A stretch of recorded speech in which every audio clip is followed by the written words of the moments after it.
Улсын комисс хүлээж аваад гэрэлтүүлэг асаа.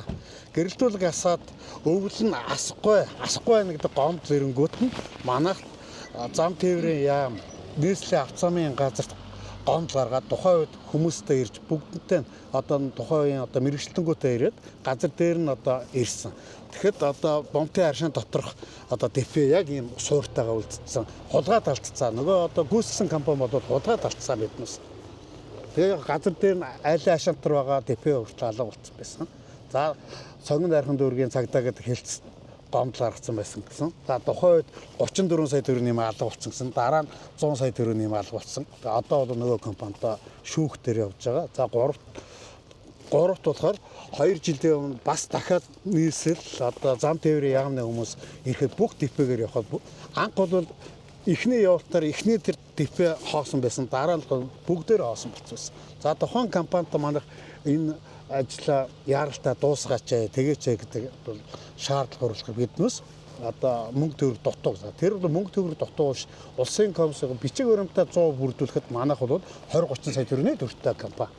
Энийг авчирч өгөөгүй шалтгаалаад нийтдээ бол энэ компанид 400 орчим сая төгрөгийн тухайн үедээ өгсөн. Гэрээ бол хийгдээд дууссан. Тэгээ яг миний зүгээс бол энэ гичнээн төгрөгийн юм дутуу байгаа. Манайх гичнээн төгрөг өгсөн. Дүүргээс гэсэн тухайн энэ цахилгааны үн дээр ямар ажлууд дутуу байгаа. За энийг нэг бодитоор гаргаад өгөхөд биднээс бол 100 тухайн үед энэ депо эднес бүгдээр улсын комисс бол байсан хулгайд алдсан гэдэг л нөгөө айл бол тайлбарлаад байгаа шүү дээ. Тэгээ энэ юу 30-100 сая төгрөгийн байхгүй шүү. Тэр чигт нөөстэй. Энэ бол миний ойлгож байгаагаар бол ингэж ойлгосон. Гүйцэтгэгч ерөнхий гүйцэтгэгч нь бол хомын талтай. Туслан гүйцэтгэгч нь Эрчин баа. Эрчин боор танаа хоёрын хооронд санхүүгийн асуудал гарсан. Гэж ойлгосон. За тэгээд энэ юмнууд нь алга болоод ингэ явцсан. Одоо тэгээд улсын комисс хүлээж авахдаа замыг хүлээж аваад гэрэлтүүлгийг хүлээж аваагүй юм байна гэж ойлгоод байгаа. Гүү. Гэрэлтүүлгийг хүлээж авсан бүр сонгоноос тэр улсын комисс дотор тэр нэг цахилгааны комиссийн дарга цахилгаан дээр нөгөө комиссаар ажилласан хүмүүний гаруус юм байгаа шүү дээ. Би тухайн үед комиссар тэр байгаа бүх бичиг баримтууд ч байгаа шүү дээ. Тэр бичиг баримтууд өгсөн баримт их хуваарьч байгаа манай дээр архив дээр бич байгаа. Катабинуудын дугаар авсан уу? Авсан шүү дээ. Катабинуудын дугаар бүх юм байж байгаа юу? Удирдлагын актын дээр удирдлагын самбар гэдгийг бол манайх өөрөө авч өгөөд энэ тухайн үед комиссар бүх юмыг энэ дээр нь үзээ тэр замынхныг замаа үзээд гэрэлтүүлгийг бол гэрэлтүүлгийн яамнаас томилогдсон хүн цуг ирж байгаа комисс авсан. Тэгээд тухайн өвөл нь болохоор хулгай юм алдсан гэчихэд бүх юм өрөөд би бол энийг өөрөө зөөцсөн гэж хараад байгаа. За би өмнө танахаас ирсэн юуны бичиг баримт байсан. Комиссийн бичиг баримт. Комиссийн бичиг. Тэрнийг харахад бол зөвхөн зам авсан. Тэнтэй холбоотой гэрэлтүүлэгтэй холбоотой нэг ч юм тусгагдаагүй яригдаг байна. За тэр хард би гэрэлтүүлэг комиссийн актн дээр гэрэлтүүлэгтэй холбоотой нэг ч юм байхгүй юм. Бага. Яагаад гэвэл комиссийн актн дээр яагаад гэвэл бүх хүн зурж иж 100 улсын комисс авдаг байхгүй. Тэгэхэд тэн дотор яг цахилгааныг хариуцсан мэрэгчлэлтэн зурцсан баг шин. Энэний чи өөрийнх нь анхны зураг төсөө юмуд танаад бүх юм файлаар нийслэлээс яамнаас 2 хүн явсан.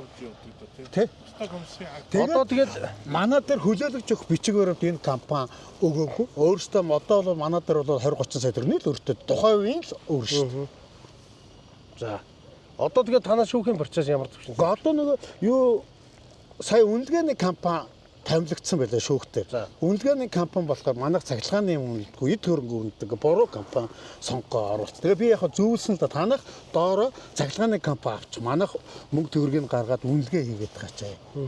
Одоо үнэлгээний компани гэдэг надтай яг сая 20 хоногийн өмнө холбогдсон. За.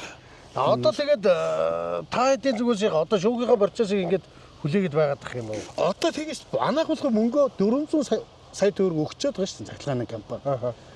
Тэрийг энэ айл 400 ятна дотоо 400 сая төгрөгийн юм хийсэн байна уу тэгээд энэ батлаад өгөөч л гэдэг. Үнэлгээний компани. Тий. Энэ процесс ер нь хэдийн хугацаанд үргэлжлэх вэ одоо? Тэр үнэлгээний компани утсыг таад аваад би доороо тэдний тэгж байгаа байхгүй. Бид нар цахилгааны юм үнэлдэггүй гэж байгаа. Шүүхийнхэн энэ компани үнэлгээ хийдэг гэл тэр компаниг холбогдуулсан. Биднээс бол доороо тэр цахилгаан. Тэгэхээр би болохоор ингэж хараад байгаа байхгүй. Дүүрэг өөрөө үнэлдэг. Ийм юм дутуу байна гэж. Ядсан дутуу юм нэрлэнгүүд биднээс гадна одоо яамнаас ч бай, одоо түгээгч бай биднээс за энэ ямар ажлын хөлс болох юм байна гэх юм чинь тодорхойл гараад байна шүү дээ. Үнэлгээ нь одоо тэгээд энэ чинь дахиад эхнээс нь явна гэхдээ айгүй төвөгчлөө. Одоо энэ би бол зургаараа ойлгохдоо зарим кабелийн дээгүүр ил татсан ч явж байгаа. Доогуурч явж байгаа. Тий. Явж байгаа. Тэр чинь зургийн дагуу явж байгаа. Одоо нөгөөдүүлийнх нь гэмтэл ямар байгаад байгааг бид нас гэлж мэд. Бүгднгийн ухаж үзэлтэй биш тийм ээ. Яг гоо энэ чинь одоо тэгээ энэний хамгийн гол нь одоо сүүлд нь юундаа тулах гэдэг нөхдөр энэ гэрэлтүүлгийг асаахгүй бол энэ зам тээврийн бас бол автобусны маршрут энтерт нэлээд хүндрэлтэй байна. Одоо чи 22 онд ашиглалтанд орлоо. 21 онд лөө 21 онд орлоо. Одоо тэрнээс хойш үндсэндээ 5 жил болж байна. 5 жил болоход энэ хавийн иргэд үндсэндээ яг энэ харанхуй годамжаар л зорчоод явж байгаа. Улаанбаатар хотод байгаа баг гэрэлтүүлэгтэй гэрнээ астгүй ганц зам нь энэ ихгүй юу?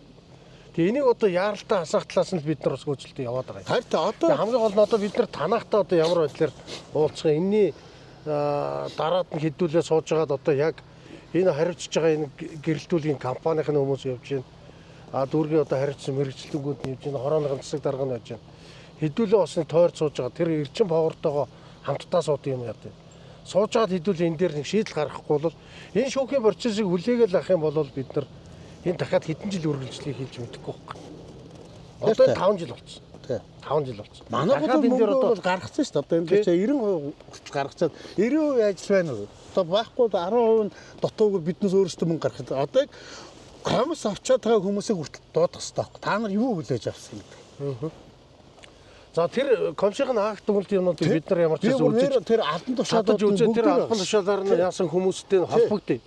Тэгээ одоо тэр хүлээж авсан тэр баталгаажуулсан байгууллага нь байж байгаа шүү дээ. Комиссийн дарга нь одоо ямар хүн байсан тухай үед замын хөгжлийн газар бас явсан байх бодвол. Гэхдээ бүр яамаас эн чинь ягаад тэгэхээр зам тээврийн яамнаас зарласан юу багц байхгүй. Тийм үү. Тий. За тэгвэл тэгээ тэр бичгээр тэр юмнуудыг хийнэ. Сайн судлаад заяа. Судлаад одоо эн чинь тэр өдөр чинь бүгдээрээ явдаг шүү. Бүгдээрээ явал дараа нь хуралдаал за юу дутуу нэмэлт ажлын бүх юм за 100% боллоо. Нэмэлт ажлыг одоо ганц хоёр хашлага содоор гэсэн тэрийг би сольсон тэгэл. Үнэхээр тийм болоо тэгээд яамнаас нааш энэ замыг нааш нь хүлээлгээд өгсөн дүүргэжүүн ч юм уу нийслэл хүлээлгээд өгсөн байгаад байгаа бол тэр бичиг ордуудыг үзэж хагаад үнэхээр тэр юмнууд нь хулгайд алдагдсан бол тэр бид нар өөр ашиглагч нь болоо явчих шүү дээ. Эний чинь. Тэгэхээр бид нар ч нэг хэмжлээ давхар гаргаад ингэж явах болцоотой байх гэж хараад байна. Хуулийнхаа хүрээнд. Тэгээ одоо энэ компанитай нас хамтдаа энэ дахиж сууж байгаа энэ асуудлыг яаж энэ жил одоо яаж энийг ашиглалтанд оруулах вэ? Яаж иргэдийг энэ гэрэлтийг хийгээтэй болгох уу гэдэг тал дээр л бид нар бас анхаарал хандуулаа явж байна. Тэгээ одоо энэ 3 барьчлаар 3 барьчлын тип. Тэгээд 3 информатикийн шийдэл. Тий. 3 л байхгүй. Тий. 30 кавагийн 2 гадны 3 информатик шийдэл. Би одоо ямар сантай бүх типэгээр явхад эднээс манайх дээр тухайн үед нөгөө эн чин удирдлагын самбай чин тусдаа нэг компани яадаг бүр дугаартаа хай татдаг дүүгээр нэг газар явж л байгаа. Танаа тэр бичиг баримт нь байна уу? Бага. За тэр бичиг баримтын таад хинэ ганцлагаар чинь компаниас холбогдож байгаа тэр энэ замтай холбоотой бүх тэр техникийн болоод улсын комисс хүлээж авсан бүх бичиг баримтуудыг аваа. Тэгж жаад хэдүүлээ хөөцөлдөө бүр болохгүй бол тэгээд дахиад бид нар бас тэр шүүхийн процесс руу орохоос өөр аргагүй бол дүүрэг бас орё. Тий, манайх ч хүртэл ингээ хамтраад тэгээд энэ юу тухтай байгаа. Нөгөө айдуудад ерөөсө бүгдийг хийцэн л гэдэг байгаа шүү. Тэгээд ямар ч зүйл ингээ танах тэр үнэлгээнийхээ компани гаргачих. Бид нар ч гэсэн бас одоо энийг хийлгэхэд цаашаа одоо дахиж техникийн нөхцөл нь дууссан байгаа, хугацаанд дууссан байгаа. Дахиж техникийн нөхцөл гаргуулах бол бид нар бас дүүргийн зүгээс ямар дэмжлэг байна. Тэр дэмжлэг юмнуудыг бид нар бас гаргая. Тэгээд тал талаасаа яаж энэ гэрэлтүүлгийг ямар ч бас энэ жилдээ хасаа гэсэн юм юутай. Энэ дээр бас та хэд маань энэ өөрсдийн зүгээс боломж дэмжлэг юмнуудаа үзүүлээд хамтраад ажиллаарай.